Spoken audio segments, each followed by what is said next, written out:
Hello, ladies and gentlemen. So, welcome back, guys. Make sure to like, share, comment, subscribe, all that good stuff as always. And then, guys, check out the website, Eigenbros.com, Eigenbros on Twitter, Eigenbros on Instagram, and then Eigenbros2 on TikTok.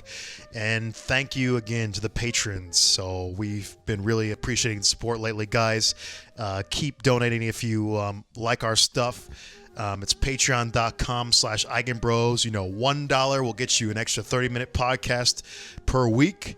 And me and Juan just talk about random stuff there in audio format. Yes. So if you guys are interested in that, go ahead and check that out. There'll be a link in the description, I think. So all that said and done, let's get to the podcast. Yeah, as the title suggests, we're talking about religion and science. Controversy. If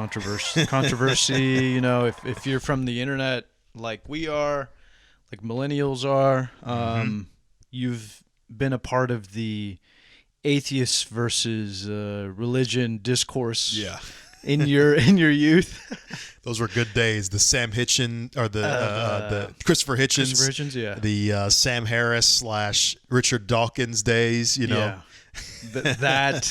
That the IDW of the proto IDW. Yeah, the proto IDW. I mean, that's a good way to put it. Yeah, truthfully, that's.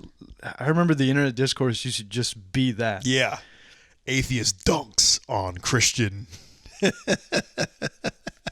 or something along those lines. Yeah, I'm kind of happy that I don't see that anymore. But I feel like that's going to reemerge. Yeah. We're kind of reemerged with Ben Shapiro, except he dunks on liberals, But yeah, it's a political now it's with politics. But yeah. But you think specifically it will reemerge with the atheism versus religion stuff? Yeah, it might. Interesting. We do have sort of cyclical.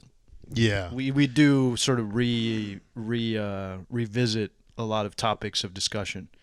You got any examples?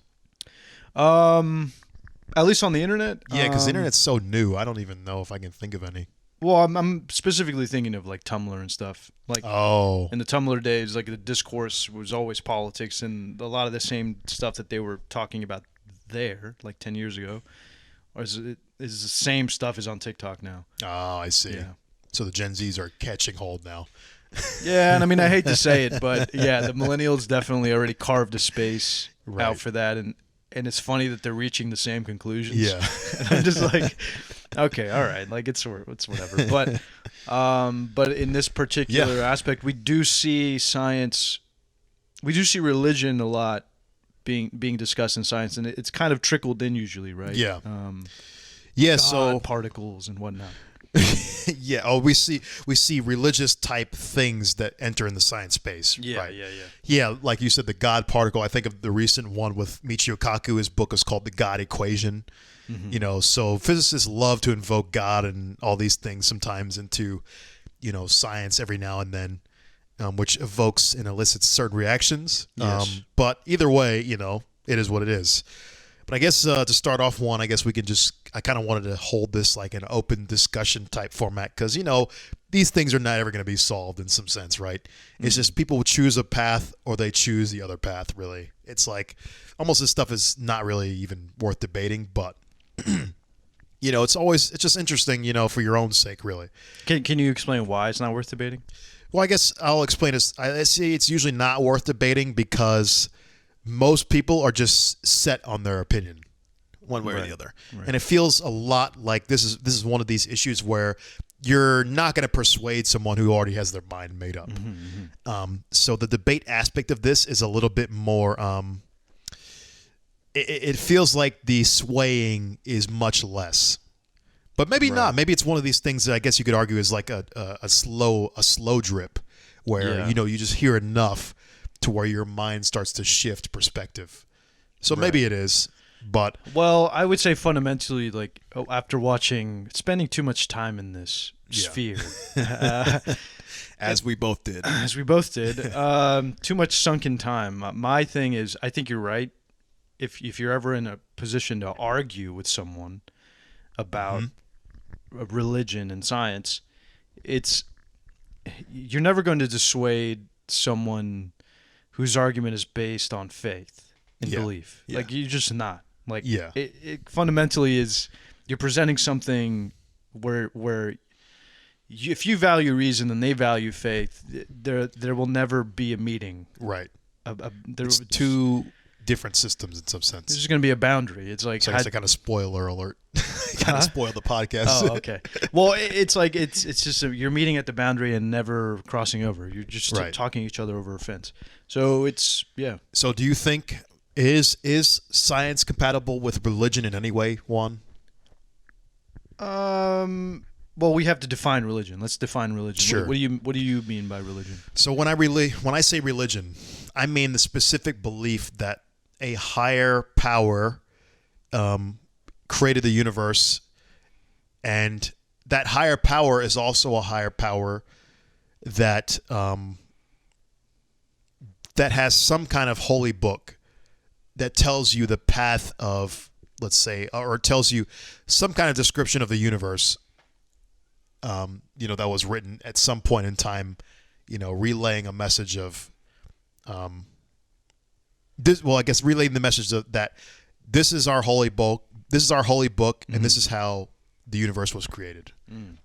So I guess it just depends. You can interpret it either way, but for me at least, when I try to debunk, let's say, a religious person's beliefs, my angle of attack usually is to debunk whatever the specific religion that they're doing, because in my opinion, you can never really debunk a Spinoza's God, which would be a God that's basically synonymous with the universe in the sense that it's divorced from any kind of holy scripture. And if that's the case, then you can always just call the Big Bang God, because that's the first thing, or that's some prime mover created the Big Bang. You can't really ever debate that. Yeah, it's using esoteric terms like energy, some creative force. And you can call that God, sure. But the Spinoza God to me is more synonymous with spirituality as opposed to religion. But anyway, keep going. Yeah, so I think that's pretty much it. It's just that for me, when I say religion, it's got the caveat that you have to be operating within a religion that exists as we know it, like Christianity, Islam, Judaism. All of these things are religions to me. They have some kind of holy scripture attached to their framework, or to that system. Right. Okay.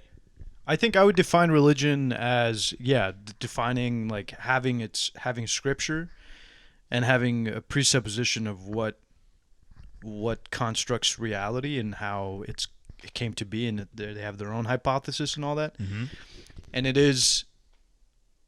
it's fundamentally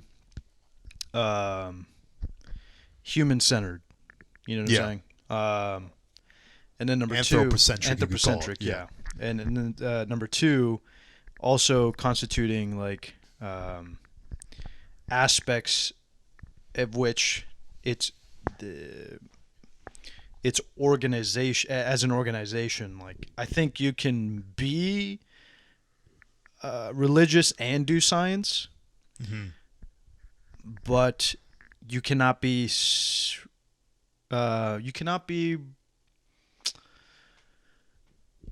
I know this is kind of bold to say, but you can't be religious or sort of ascribe God to something and be scientific. Right? Care to explain more? So, like, if you have a conclusion about something, like if you say God created the universe, you can't sort of go and try to prove that God created the universe because you're working from a conclusion. You're not applying the scientific method. You know what I'm saying? Right. So you're saying you're starting with the conclusion basically, and you're fitting the facts or the data to that conclusion. Yeah. I agree. It's not very scientific. But it's not very scientific to work that way, because usually in science what we do is we take the evidence and the data, right? And then you build the conclusion from the evidence and the data, no matter where it takes you. That's kind of the scientific process. But yeah, I like those definitions. And I guess, Juan, what I wanted to do is I wanted to show you videos. So one of our guys, our Eigen members. Well, no, let me cut you off, though. Oh, you still got more. I'm going to cut you off. Yeah. Oh, go ahead. So I'm going to you got rude. something too. I'm going to be rude and cut you off here. Hey. No, because like Juan was supposed to be the nice one. And I say that knowing that there are there are still religious people. Well, religious is kind of a loaded term. This is why I wanted to define it. But there are you can still be religious and do science. But nevertheless, I think a lot of scientists walk away very spiritual, like sort of Spinoza God kind of like view of the universe in some way. And I'll read this quote by Werner Heisenberg. It says, "The first gulp from the glass of natural sciences will turn you into an atheist. But at the bottom of the glass, God is waiting for you." So, again, God is also a loaded term. It has a lot of historical context and whatnot. I'm not sure what Heisenberg's definition of God was. Yeah. If he was using a sort of Abrahamic God or maybe the Spinoza God. I'm not sure. It was sort of like, what is the other? There's like different kinds of interpretations of God. But anyway. Those are the only ones I know. Yeah, or deistic? Deism? Yeah, but deism? You can almost think of that in the same as the Abrahamic in some sense. Okay. It's pretty close. Yeah. Yeah. So I think there's some truth to that. I think for me, I think there's fundamentally some... I did go into science being very like non-theistic. I grew up non-theistic. Oh, you grew up that way, even when you were a child? I did not have a belief, in a concrete belief system. So your mother and your family never really believed in God? Well, she believed, but she was very hands-off. Oh. So she was like, you could decide to believe whatever you want to believe. Oh, I see. Yeah. That's so very nice. Very progressive in that way. Okay. Damn, for a Hispanic family, that's kind of like, that's whoa. Huge. That's huge. But the society still informs your own views, right? But the thing is, for me, I was never... It was never imposed on me. So I got to decide like what my belief value was or belief system was. So did you actually just make a decision when you were young? No, I questioned a lot of things. Like I think a lot of the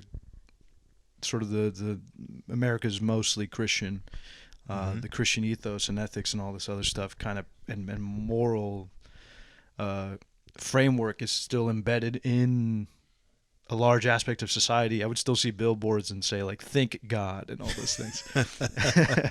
And like propaganda. And yeah, and I mean like. And that's what I'm saying. I still live in a sort of Christian sort of framework, in a religious framework of society. So for me, sorting these things, I approach science very much like non-theistic. So coming into it, I kind of had like a view where it's like, well, I don't think there is a anthropocentric God. To me, it seemed rather silly. But I still, as I went along further in science and in my physics career, I think I saw more of a sort of interesting interconnectedness of the world. You know what I'm saying? Like you sort of, the layers of matter melt away, and you see something a little bit more beautiful than just, you know what I'm saying? Like than just.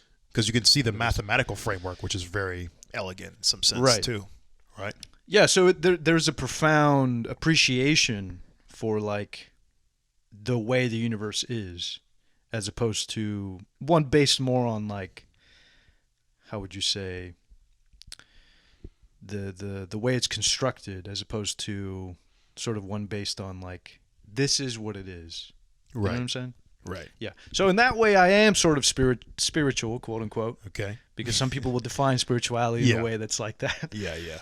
But yeah, so it's not entirely that. I kind of wanted to inject that narrative into the larger scheme here. But yeah, how do you feel like? How did you feel? Because you have a different background, right? Yeah. So I grew up Christian. So I was definitely very Christian until I was about 17 years old. And then basically, the disillusionment phase. The disillusionment phase begins, along with many disillusionments in the teens. And basically unlearned a bunch of that stuff. I kind of had the Heisenberg picture where I drank too much of the goblet and then eventually became an atheist, because I was so into philosophy, all that stuff. I talk about this a little bit on the Beyond the Physics podcast as well. Yeah. If you guys want to check that episode out. And in long story short, basically turned into an atheist by about 18, or I guess about 17, the same period of time. Mm-hmm. And yeah, and then And when you say atheist, on. do you mean because there's a difference. Like I kind of had a pantheistic kind of view where it's like I'm apathetic towards the outcome. I'm not Sounds like agnostic. No, agnostic is not knowing. Okay. A pantheistic is like, if there is a God, I don't care. Oh, apathy. Yeah. That's perfect, Ron, for you. You're like, it is what it is. Yeah, I'm just like, if there is a God, well, you should come and tell me what's up. You know what I'm saying? Like, right. Like, you know what I mean? Like, it seems kind of silly that they would you'd have all these requirements. Yeah. Why? I have a lot of questions. That's all I'm going to say. So, like, that's kind of the thing. Like, I kind of approached it where it's like, well, I'm sort of apathetic towards the outcome of if there is a sort of anthropocentric God at the end of it. But for you were you more like, I want to, like, did you take a more militant approach, meaning like eradicate like the point of view of that God, the anthropocentric God exists? I was very much of the mindset that I need to know what is the right answer here. Oh, I see. Okay. Like I need to actually have a very good understanding of, am I wasting my time or am I not? Like, because of course, with the thing that really dissuaded me from looking into religion for a long time was the fact that, you know, you can't question God in or at least one of the Christian sayings, or else you'll go to hell. You know, it's like there's this clause that prevents you from looking into it. It's like biting into forbidden fruit, which is a great allegory for becoming an atheist. Like the only way that you're gonna believe in God is don't eat the fruit of knowledge. right. It's like a perfect parallel with how I felt at that time. Right. And yeah, eventually I just got so deep into philosophy and psychology, science as well, physics, not anything deep physics, no mathematics. But all that stuff combined finally got me to the answer that that I don't believe in a God. Or at least I was able to, I knew I couldn't prove that there was no God, you know, because there always is this Spinoza situation. But I was able to convince myself that there was no Muslim, there was no Christian, there was no Judaism, there is no whatever gods, Yahweh, whatever. Based off the Holy Scriptures, you're saying? Yeah, because I was able to attack the Holy Scriptures and find the passages in the Holy Scriptures that didn't add up, especially if they had an origins of the universe section. You know, of course, the classic in the Bible would be Genesis. And yeah, that was kind of my approach. It was kind of a systematic debunking of the major religions in some sense, on the things that could be attacked in an empirical fashion, or at least in a fashion that, you know, you can check if it's squared away with reality. You know, because we know women were not born from a male's rib, and men were not made from sand. You know, we have the theory of evolution. We have, you know, the theory of, you know, abiogenesis even though I don't know how. That one's still, I think, a little bit under scrutiny. But, you know, these things, it's like there's other things that we have explanations for that sounded way more elegant and way more true and had much more scientific backing than the claims that were made in some of the holy books that I've read. Or, yeah, parsed through, we'll say. I didn't read a full holy book ever, but... So your journey brought you to, like, the conclusion was no, religion is incompatible with the sort of empirical school of thought, which is mostly the scientific method, right? Yes, I would say that. So I would say yes, religion is incompatible with science. However, there is a loophole that you can use to kind of square away living with both. Because, you know, me and you, we both know scientists who are very high up, you know, professors and whatnot that are religious.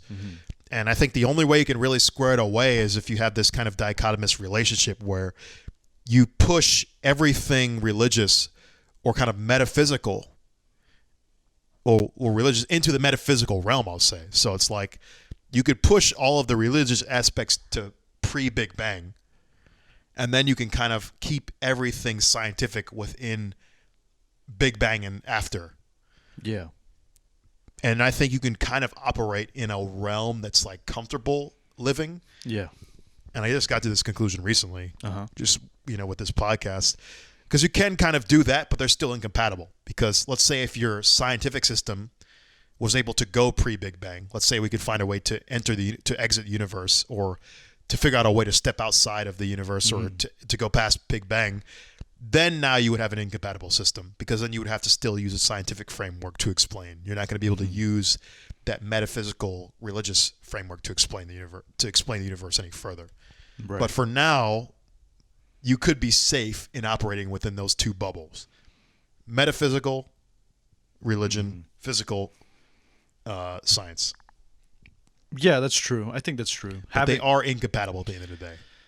But they can be separated by a barrier of the Big Bang. Yeah. I mean, it's like that meme, right? Where it's like it's magic. I know I'm kind of aging myself, but it's like it's magic. I don't gotta explain shit. That's how I think about faith. Like, it's faith. I don't gotta explain shit. Right. Like, it's fundamentally it's about whether you believe or not, or don't believe. Yeah. And I think I have seen a lot of. I mean, the most famous physicists right now that I think are religious are. I mean, there probably are more. Let me see the statistics of this. I think the APS has statistics on this. Yeah, I think there was supposedly more Nobel laureates who were religious than not.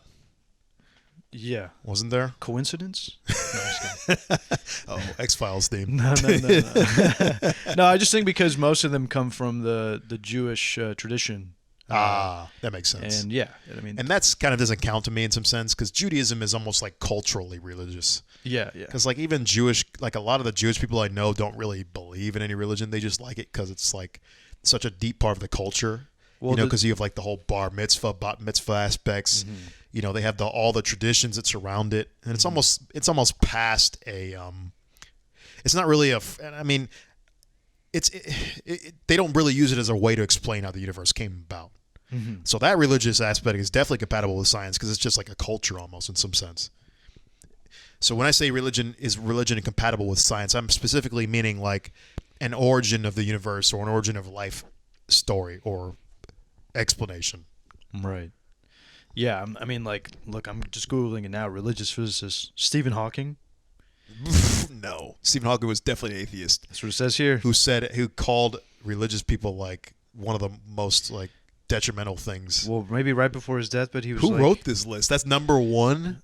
Maybe right before. Check a new list, Maybe Juan, 'cause that's right- like he's like one of the most prominent physics atheists there is. Maybe right before he died, he was like, Psych. he's like, you know Pull a what? Chet Hanks. Yeah, he was like, you know what? Maybe I do believe. No, but it's maybe it's one of these like sort of game theory calculations. I think there's a famous philosopher who had this. Who did a matrix and said, "Is it better to believe and or not believe? Like, Right. what is the matrix of situations where you go to hell or heaven?" Right. And the conclusion was that it's better to believe. Yeah. Because if the scenario turns out that there is a sort of Abrahamic God that is vengeful and spiteful and all this other stuff, then you won't go to hell. Right. Right. The consequences of believing are lesser than the consequences of not believing. Exactly. Yeah. So if you're really scared, go to church, as that rapper once said. But then I look at it as the cost of belief also that people don't factor in is the fact that you're going to have to go to church every Sunday. Ultimately, and that sucks. Okay, ultimately, look, if you're a believer, I don't think God is going to care that much if you go to a place of worship. And I'm sure somewhere in the scriptures it doesn't matter where or how you believe, just as long as you believe. Yeah. So, but I'm being facetious, but really the cost mentally to me was that the fact that I feel like once I got over the hump of religion, my mind was able to fully reach its potential, because I felt limited. It felt like a limiter switch. Because it felt like if I couldn't even question my own place in the universe, then I felt like I was limited in actually being able to question anything. So I feel like that was the biggest limiter. So once you get past that hurdle, you feel like you have no limitations. You have no restrictions on your thinking. I didn't feel handicapped after that. But, you know, some people have different opinions and different perspectives. I know some people I've talked to who are religious scientists thought they actually think better as religious scientists, which I thought was interesting. I don't really know how to explain why they were, but people have said that. So, yeah, I guess it's just, you know, at that point, it's just your own personal choice. But, yeah, for me, that was just one of my hang-ups with it, I can say. Well, I have a quote here by a certain physicist that just came out. It said, a tantalizing thing. It says, atheism is inconsistent with the scientific method. And this is what Marcelo Gleiser, a 6-year-old Brazilian-born theoretical physicist at Dartmouth, has said. Okay. Is there more to the quote, or is it just... Is this just tantamount to atheism sucks? It ain't it, bro. I think they're saying that the answer is based on you don't know. Yeah, exactly. So that's true. Right. But he's attacking the Spinoza situation again. Okay. So that's what I'm saying is the Spinoza situation you can't really reconcile, right? Because it gets to the realm of labeling the first cause as God. Let's say, if there is a first cause. Yeah. But the situation that I attack when I call myself atheist, which I think is why I can call myself atheist, I'll never claim an atheism if you're talking about Spinoza.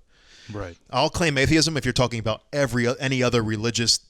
Anthropocentric religion. Gotcha. Or at least one that has like a holy scripture or something that I can attack in terms of like other aspects of just saying God invented the universe. So is this also Scientology? Yeah, but I'm hoping that people at least already know that one's bullshit. What about a religion that is centered around aliens and thetan levels? Yeah. And it has Tom Cruise. Ooh, that's pretty tempting. Kind of cool. Let's make a new religion here. Eigenbrology. Yeah, let's make it something cool. Let's Eigenbrologists. If I were to make a religion, honestly, it would not be based on faith. It'd be based on science fiction. You know what I mean? How would that go down? It would be aliens. We definitely gotta have aliens. You gotta have aliens. Yeah. You gotta have aliens that it's a story of good and evil too. Reptilians versus the Greys. Again, the evil ones conveniently don't look like us. And then, yes. But the human ones are good. Yeah. Oh, the Pleiadians. Yeah. Have we talked about this before on the podcast? No, we haven't. But the good ones, you know. Yeah, me and Juan were in an alien hole when we were younger, so we know about all the conspiracy alien shit. Yeah, we do. This is all real, like conspiracy stuff really that people is. have laid out. Well, we'll find just out. Look up Pleiadians, Greys, and Reptilians. We'll find out June 1st if this is all real. Well, Congress, the U.S. Congress. U.S. Congress is supposed to declassify this information. Right. So we'll see in a couple days whether or not the Pleiadians and the Greys and the Reptilians all live at the center of the Earth or not. And then what's the other one? The Zeta Reticulans. Gotcha, yeah. Or maybe the Greys came from Zeta Reticuli. Well, the Greys are supposed to be the automatons of the reptilians. Right, the workers. The workers, yeah. Sort of harvesting human fear, quote unquote. Okay. Yeah, they thrive off of fear or some kind of... Look, this is embedded in spirituality, so it's got to do with like demons and whatnot. So yeah, anyway. My point being, I think religion is an interesting motivator. I kind of agree with sort of I think it was Hitchens. Oh, no. Who's the other guy who's kind of a drunkard? And I hate to call him a drunkard because I don't want to disparage his contributions. But he was a journalist. Oh. Not a scientist. Yeah, I forget his name. He's a huge journalist. Yeah. Very well renowned. Yeah. I know exactly who you're talking about, but I don't remember his name. Well, it's unfortunate that we don't remember his name. Yeah. Maybe we can insert it later if you remember. Yeah, a picture. Maybe we'll show a picture up here. But his interpretation of religion is that it's humanity's first attempt at like philosophy. Trying to grasp at the meaning, trying to find meaning in the universe in some way, like, you know what I mean? Right. Like, trying to make sense of the infinite, trying to make sense of space, Like, just imagine not knowing. Like, imagine a time where no one knew what space was. Like, you got to look at that and just be like, what the fuck is going on? Like, what is happening here? All I know, and then like collaborating with 12 of your friends. Yeah, and trying to come up with some answer. Yeah. You're going to have a lot of crazy shit. 12 of your smartest friends. There's one that's a misogynist. You don't really fuck with him, but for some reason, everybody decided to give him a chapter. So.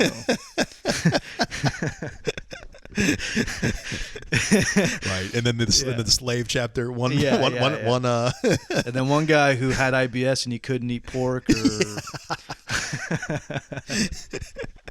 crawfish, that kind of thing, shellfish. One is talking about Leviticus, basically. I'm kidding. Look, I think, but truthfully, I think there was an attempt to describe reality, and I think it should be appreciated in the sense that we were trying to grasp for meaning.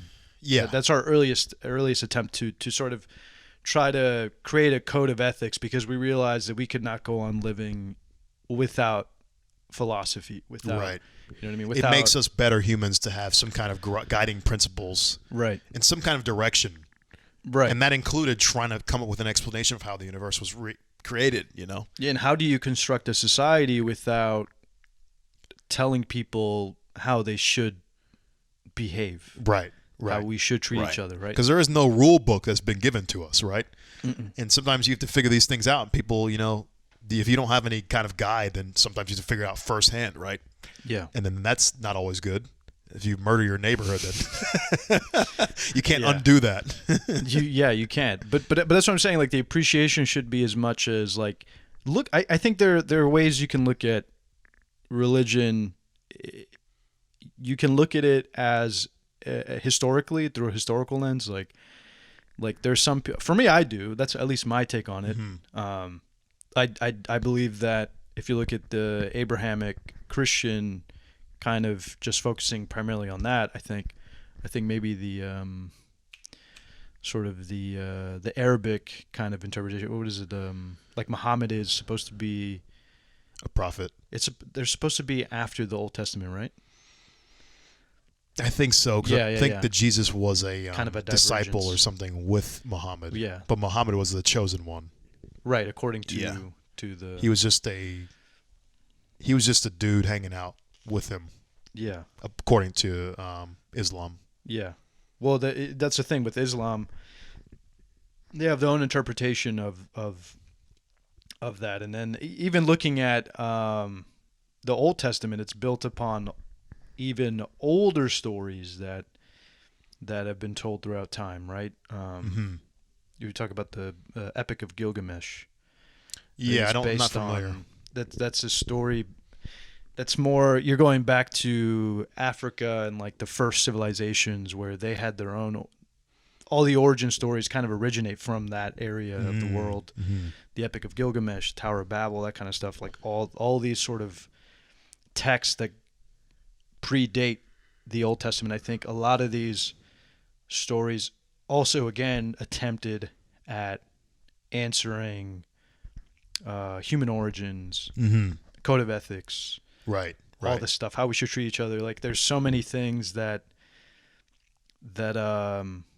come from these historical texts, and I think it's important to look at them as historical texts and not really try to find, how would you say, meaning of eternal damnation, or you know what I mean? Your soul is you will live in eternal hell if you don't follow these code of rules or ethics or whatever. And I think they could be really useful too with their messages too. Like if you look at Jordan Peterson does like whole like Bible interpretation like the video symbology? lectures. Yeah. And I think some of his stuff is actually really good on that. Like I'm like, yeah, because he almost takes it in the sense of like these timeless tales that we're always told, you know, and then he gives it some kind of meaning of why people come up with these symbols and things in these stories. And I think it's really valuable insight. the ancient lobsters, they You just couldn't resist. couldn't resist. These lobsters, they build an Jordan ark. Peterson hater. Nah. I just think he's kind of goofy, but yeah, I mean, yeah, and I think there is a lot of symbology and meaning in these texts. But again, that's looking at it as a text of like that you should garner, as a story, as a sort of tales of what do they call them? Morals. They used to call this. What do they call those stories? Fables. Fables. Where you learned something at the end of it, a sort of moral principle at the end of it. Right. They're like these timeless classics, and they have these deeper rooted messages that will always be relevant, no matter what time period you live in. Yeah, like the story of what is it? God told what's his name to kill his two sons. Abraham. And then right before he was like, actually, why would you listen to me? No, God was really pulling Chet Hanks. Like, why would you? Yeah, that's gaslighting 101. Yeah. I told you something, Well, but he was you testing didn't. his faith, he said. Well, that's fucked up. Saying, gotcha. He said, yeah. But anyway, I mean. Do you want to watch this video? The video I wanted to show was given to us by, I think it was one of our boys, Caribbean Bookworm. And he sent me a funny little video here of, well, I won't say funny, but About to watch sorry, I'm something. already biasing myself. A video on this girl who was trying to explain that God exists in a scientific kind of way. So without further ado, let's play the video. Mm-hmm. Hold it up to your mic. Do y'all want scientific proof that God is real? It is 7 o'clock in the morning and I have not slept. So, y'all, I'm gonna need y'all to try and keep up with me on this. It's manic energy. Okay? I'm gonna give you a lot of information and I'm gonna try to keep it as simple as possible. Okay? So we're gonna ride together. Because I can't sleep until I do this video. Have y'all ever heard of the theory of general relativity? I'm sure you have. It's what Einstein is famous for. In his calculations, he started to realize that the universe was not eternal the way that he always believed it was. It wasn't static. It had a beginning, a definite beginning. Now this leads us to the law of causality. Now the law of causality really is the fundamental law of not just science, but life. Everything that came to be with a beginning, every effect needs a cause. So Einstein clearly knew that if the universe had a beginning, it needed a cause. He found that information irritating. He said that himself. He didn't want to believe that the universe needed a cause. He didn't like the implications behind that. Because what could possibly cause the existence of this extremely precise, expansive universe? But at the end of the day, after trying to find a loophole to his own theory, because he didn't like the implications behind it so much, he had to just give up. The evidence backed up the fact that the universe was created. It had a beginning. And he later called that loophole that he attempted the biggest blunder of his life. Now let's go to the Big Bang Theory. Let me make something very clear, because I don't feel like I ever really learned this in school. The universe did not emerge out of any pre-existing material. It emerged from nothing. So all this stuff that I thought about the Big Bang, there was pre-existing matter floating around out there, and then it just happened to collide and bam, Big Bang. There was no space, no time, and no matter before the Big Bang. The universe emerged out of nothingness. What does that mean? Since it's impossible for the universe to be able to create itself because it didn't exist in order to be able to create itself, nature had no part in the creation of the universe. Nature had nothing to do with it. Nature and the universe itself was just a big effect that was caused by, what are we left with? We are left with an extremely powerful, extremely intelligent, precise, given the precision that our universe was created with, personal entity. Because impersonal entities are not capable of decision making. Like the clear... Is that where the net, like, does she go off on the rest of it? Huh?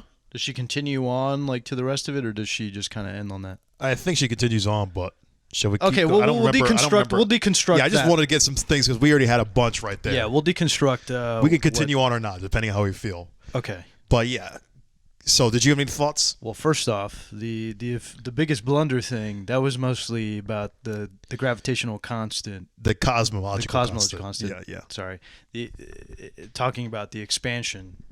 Yeah, she had a point, though, because if there's expansion in the universe, that doesn't mean that there could have been a singular point the universe came from, right? Because then it expands from a singular point. But she's making it sound like kind of like Einstein is saying that he didn't like the fact that there had to be a God or like a first cause.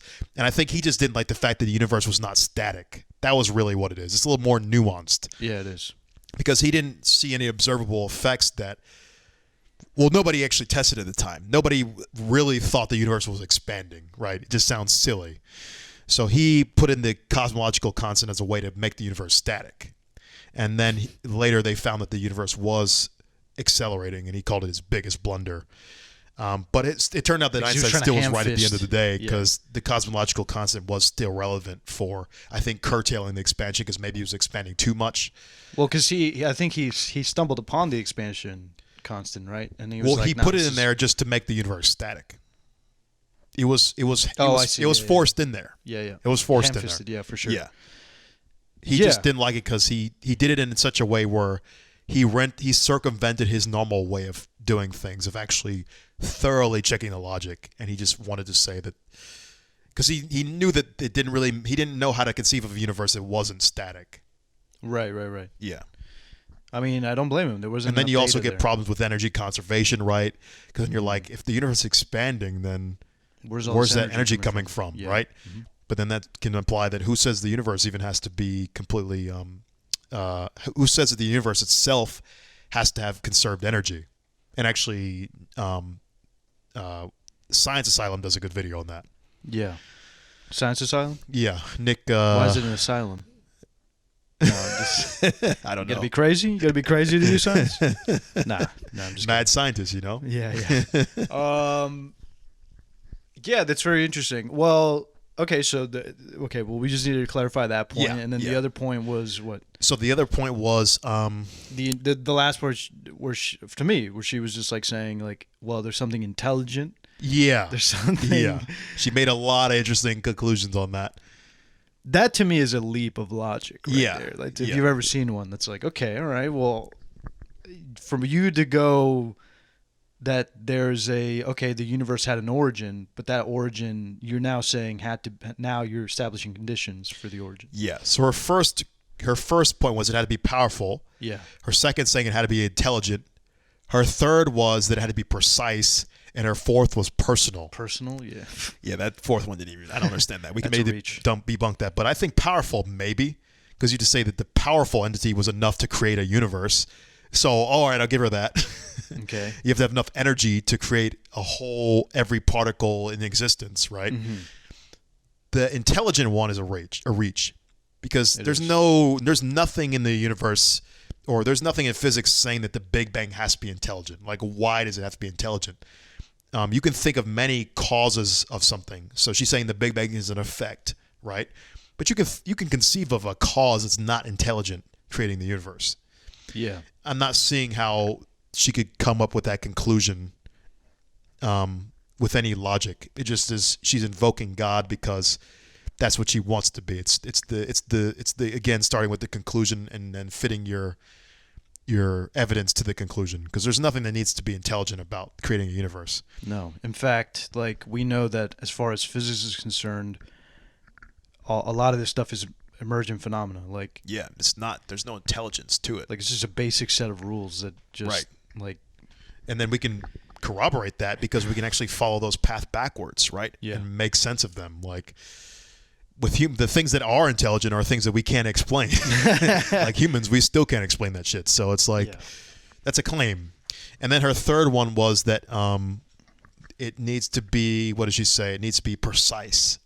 And then precise, I'm not sure what she means by that either, because it's like the universe is precise, I guess, in the fact that we have these certain mysterious numbers, like let's say E, the electron charge, or we have the universal gravitational constant or Boltzmann's constant or things like this. But it's like, how's that precise though exactly? Like, what's the precision of that? Is it just the fact that it's a number?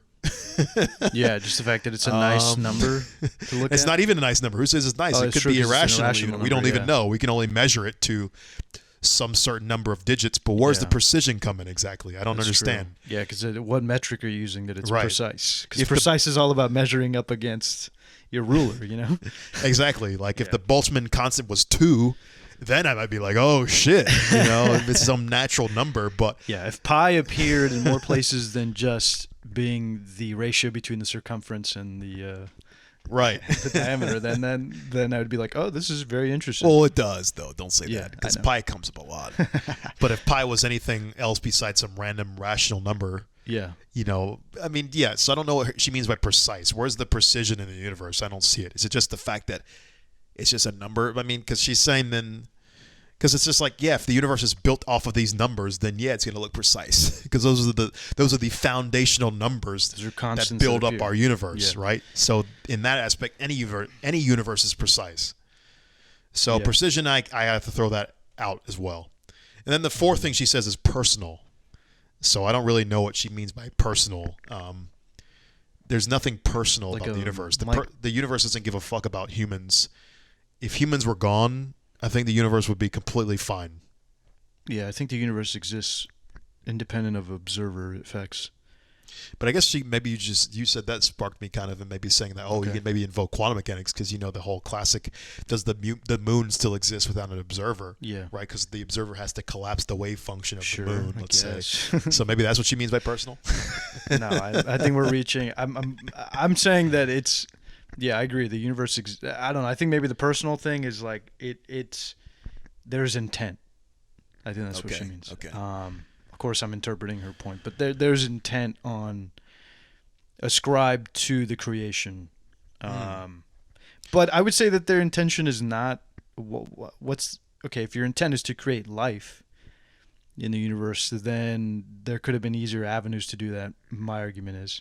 Right. Like, life is very rare in the universe to the point where, and you wouldn't create a universe so devoid of being spatially separated, where it's almost like a twisted sort of like venture for life to even reach other points of life, because the universe is expanding and it's almost torturous. Existence is almost a lonely endeavor, or life is almost a lonely endeavor. You know what I'm saying? Sure. But that's what I'm saying. The intent seems kind of silly if the intention is personal, is to create life or something, or to create life in its own image. Those necessarily prove that, because you can make life, and who cares if it's nice or not? That's still creating life. Okay, but I'm just saying you could have done it in easier ways, I guess. Maybe. I don't know. If you're God and your intention is to create life in your own image, then do you want to just make copies of yourself? Okay, I see. Yeah. If you have the rule book, if you have the algorithm to do that, I don't know. Yeah, that's what I'm saying. That's a little bit. Mm-hmm. Yeah, it seems more fun than just having a bunch of peons worshiping you. But who knows? Maybe God's just the ultimate megalomaniac. Yeah, maybe the ultimate. He needs that praise. Yeah.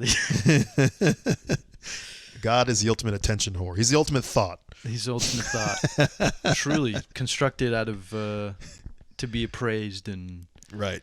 Yeah, maybe God has self-esteem issues. Maybe we don't realize that. It's a cry for help. Existence is a cry for help. No, yeah. No, did you have more? But then I guess my other point was the fact that she uses cause and effect a lot, which I think is very fine to say. It's a fair point. Yeah, to say that if you have an effect, you need a cause. But then I argue that, is that even true? Because the fact that I don't know if we can even say that definitively. I don't know if there's been a good proof ever of that. Because we see cause and effect in our universe, right? But I don't know if we can necessarily say that cause and effect exist outside of the universe. And this may be something that's kind of like, how can you even make this claim? Like, this sounds kind of strange or weird. Mm-hmm. But it's like the fact that the universe even exists at all doesn't really even make sense. Because you can always ask if there was an effect, then what was that cause? And Yeah. it literally just goes off to infinity. If there's Yeah. an effect, there needs to be a cause. There needs to be an Yeah. effect, there's a cause. And so on and so forth. So then it's like, how could there ever be a first anything? Mm-hmm. So I don't even know if necessarily with effect comes a cause. At some points, there needs to be something that starts. So what if Big Bang just was it? That was just it. It just came from nothingness. I can't say. I don't know. Because the thing is, cause and effect already don't really make sense when you think outside Well, of the cause and universe. effect relies on time, and again, Yeah. time didn't exist. And time didn't before. exist until the Big Bang. So we cannot speak outside of our own boundary. Yeah, This is all metaphysical at that point. yeah. So for you to make the claim that cause and effect Exists at the boundary of outside of the boundary of the outside of the universe boundary, is a claim. It's a big claim because we only know that it exists inside the universe. And we know that cause and effect probably has to be broken at some point because the fact that the universe even exists is already a paradox in some sense. Mm-hmm. Yeah, Because really nothing should exist. I think it's a continuum, dude.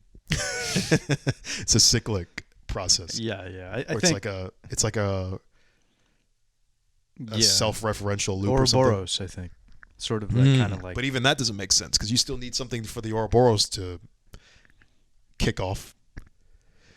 At some point, our universe has to turn into a paradox It is. It just is, man. because the fact that anything exists already is a problem in logic. It would be interesting to see if the universe is like sort of a.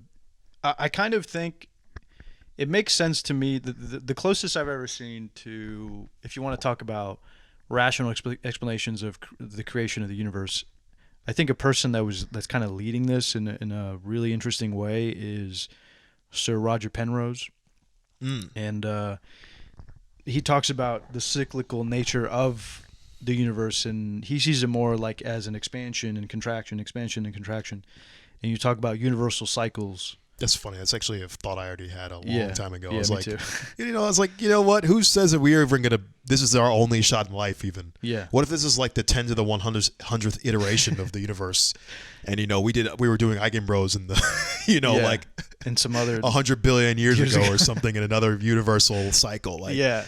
And because the thing is, we already know that particles get recycled in this universe. What if Yeah. the Big Bang just reuses the same particles too, and then we just get configured in another way? Like, yeah. who knows, man? Well, that's kind of the argument that Penrose makes. He's like, well, you go through different universal cycles, and so the universe goes to expansion and contractions, and then, but there may be some configurations of universes where the big bangs or like the contractions cause collisions that don't favor, like life. Maybe there's a universe construction where there's more matter than there is dark matter or whatever. You know what I'm saying? There's more configurations where maybe the percentages of matter, like I was saying, Right. You don't get the same kind of output that we Configurations, have yeah. right now. because right now the amount of matter in the universe is scarce as hell. It's like Right. 2% or something. Right. Maybe even less. I don't know. Yeah, something like that.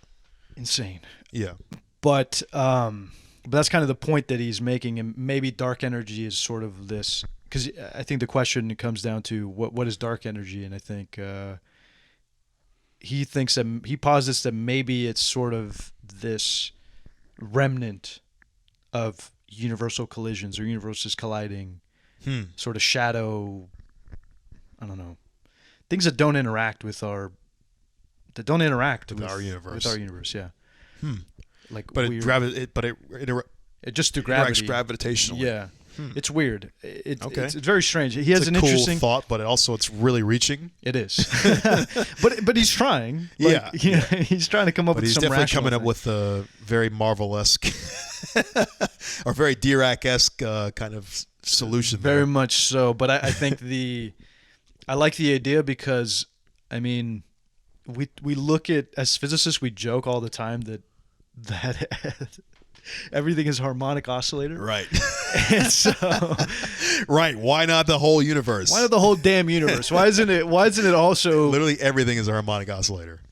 And I wouldn't be surprised if it was. I wouldn't be surprised Me if either. the fact that the expansion and contraction of the universe also goes through these cycles, and then the contraction phase is literally just where you get another Big Bang, and yeah. And all the interesting math always has E. So that bitch has to be somehow a harmonic oscillator because there's nothing else. It's always exponential e to the x something. Yeah, it's always some harmonic solution. It's always something that's... So this fucker is a harmonic oscillator. It's like, come on. Staring we don't at you have in the anything face. else. It's all E. It's always E. So like, yeah, it's just... I think that if you want to look at origins of the universe kind of thing, I would say maybe go down that avenue. If you look at what Penrose is doing, I think those other kind of physicists trying to explain origins of the universe instead of just like, I don't know. Some people think they can answer the origins of the universe through black holes, right? Yeah, we talked about this even on the Jonathan Garrard podcast a little bit with the whole information theory, right? Yeah. Yeah, you know anything about that? I don't really know much. Because they were saying like you could somehow get like you can somehow invoke quantum mechanics on black hole and event horizons or something. Yeah, that's how the information is treated at the boundary. Yeah, and there's a more important conservation principle of like information that's fundamental to the universe. Right, we've been shifting towards that perspective lately a lot. Yeah, people looking at information theory in the context of the universe. Yeah, and trying to divorce it from the reality. Well, I guess trying to add a more abstraction to the lowest parameter is information somehow. I would agree. The important parameter. I would agree. I think that's one thing that we're learning about entanglement too. Spatially distant objects, like you're talking about conservation of angular momentum. Yeah, that's conservation of energy, but even if they're far away, I think that energy would. I think that particle still has the memory, or they're spatially connected far enough where if you do measure it, the particle would still be collapsed into another state, even though you're so far away. Yeah. But also with entanglement, we have to remember too. With entanglement, there's no information that you get from that. So when you collapse a state of entanglement, there's no information. Just want to clarify that. Oh, because that's true. Yeah. Okay. Yeah. This has to do with the paradox of. Yeah, because that's like kind of the thing where they say you can't really use entanglement for. Because you see like games like Mass Effect where they use the entanglement communicator or whatever the fuck. Yeah. And it's like, we're gonna, or at least at current physics, we don't know of a way to communicate with using entanglement because you don't have the ability to give information. Because when you measure the particle, let's say you have two particles, one spatially separated. When you measure one, and then you look at the other particle, as soon as you look at the other one, it's already collapsed. Yeah. So then you don't know if the first particle was measured or not yet. Yeah. So you just see whatever the collapsed state was. Even if it was in superposition before you opened it, as soon as you see it, now it's collapsed. Yeah. So you can never see the particle not collapsed. And then they'll even say that somebody told you, okay, I'm going to measure the particle now at this point in time, and then you look at it. If you said if it's, actually, let me think about that. Oh no, I'm gonna. Okay, before we get into that, before we go into that, right? I was thinking in my head, I was like, do you think society is going to? You think it's been 2,000 years since we've made a new religion? 2,000 some odd years since we made a new religion. Do you think we'll come up with another religion? Yeah, of course, because it's not been 2,000 years. It's been 50 years. Scientology. No. I guess so. Yeah, but I'm saying people always are making new religions. One that's had the impact that I guess Judeo-Christian kind of. No. No, I can't see it unless it's some crazy shit in the future where the people we go to Mars or something, and there's a rogue society of individuals who, come up with some crazy shit because we lose all technology, if there's some kind of apocalypto or some kind of apocalypse situation, then maybe. But if not, and we still are retaining with the same amount of knowledge and information and the internet and stuff, I don't think it's ever going to happen. Yeah, because societies have always been, even spatially separated societies, right? Like across continents and Yeah. across parts of the earth, they've come up with their own creation or origin stories, right? Yes, and I think this is just a natural part of human development, something that we do, like we were saying earlier, where when you come up with religion, is when you're at a severe lack of explaining tools, and we're at a massive world. We're at a pretty good spot of explaining tools. You know, we got telescopes, we got microscopes, we got colliders, we got infrared, ultraviolet detectors. We got all kinds of shit that can help us explain the universe in ways that we can unbias our human, you know, our flawed human senses and, you know, intuitions. So I don't see that happening as long as those tools exist. Because religion, I think, comes about when those tools don't exist, because you just are filling in the gaps with what you know.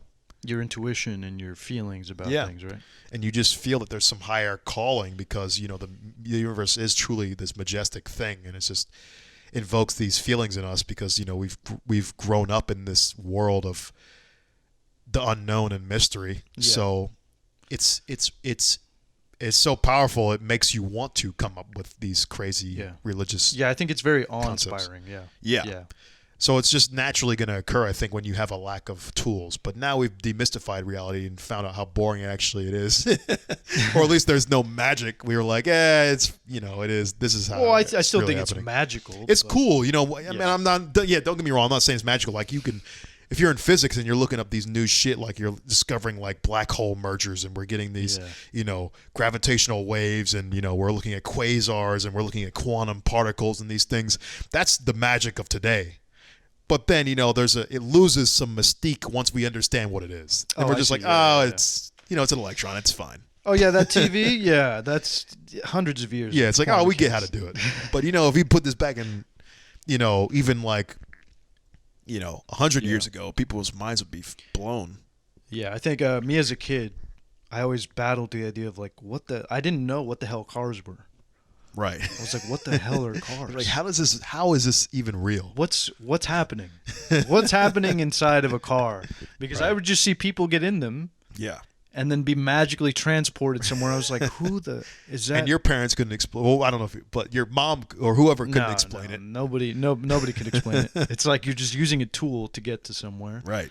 So for me, I always thought, like, are there like they're like elves or something, right, like powering this thing? What's going on? Because it looks sort of, we anthropomorphize everything, so it's like the stupid headlights look like eyes and stuff. So like the imagination of a child, you can already see where I'm extrapolating here. But I remember being so confused. At one time, my mom tells a story where I walked into traffic. Oh wow! Because I was that curious about like. The fuck? Like, why are these cars moving here? Just so what's with all these cars? What's with all these cars? I don't get it. Just turn into Baby Jerry Seinfeld. Just do my 5 minutes. Yeah, where I'm. There's a lot of this. There's still, to me, there was a lot of magic with technology, and I still think there's a lot of magic there. But the thing is, I guess as we progress along in society, we might be uncovering more things because we still have a lot of questions, right? There's still science is still kind of working or chipping away at these things. Endless. Yeah, but in a larger scheme, I know we're kind of running out of time here, but in the larger scheme, I think what makes the universe kind of interesting is that matter and life is a very rare thing, and I think that specialty is as far as we know. Yeah. But I mean, and we're, obviously we don't know shit though. Think about all the space we don't know about. We really only barely know about the local solar system. Right, but the fact that the universe is expanding is also another sort of an addendum to the fact that we're almost constrained to lonely. To a lonely existence. Unless we can figure out some crazy way to travel, you know, wormholes and shit, bro. You don't know. I mean, we don't know. You're right. But it's still fundamentally, I think, we should look at life as a precious thing. And this is not. This is. I'm not saying something about. I'm not saying anything political here. Okay. The Republicans are listening real close. They're like, huh, okay. No, I'm just saying, like, matter. If we're looking at the universe as something that's expanding, and matter is a rare thing, I think we should look at it with a little bit more like appreciation. You know what I'm saying? Yeah. That's a good message. Yeah. But anyway. with the inspirational message.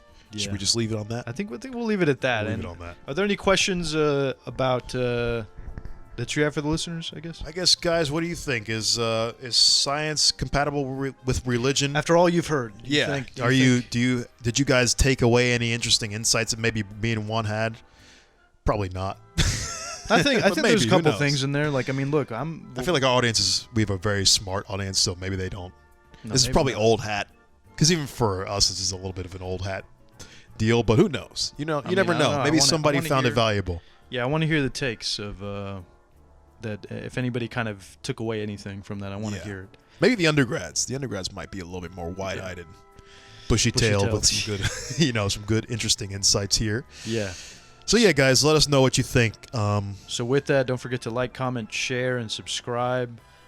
Smash that like button. Smash that. Yeah, smash that like button. Break that like button, and just don't double click it because you'll unlike it. Yeah. And check out the websites, Yeah. Eigenbros.com, Eigenbros on Instagram, Eigenbros on Twitter, Eigenbros2 on TikTok. And then once again, guys, thank you so much to the patrons. You guys are really helping us out. And if you guys want to become patrons, check out patreon.com/Eigenbros. Yeah. And that is it, I think, right? Yeah, and we'll see you later. All right. See you guys. Peace.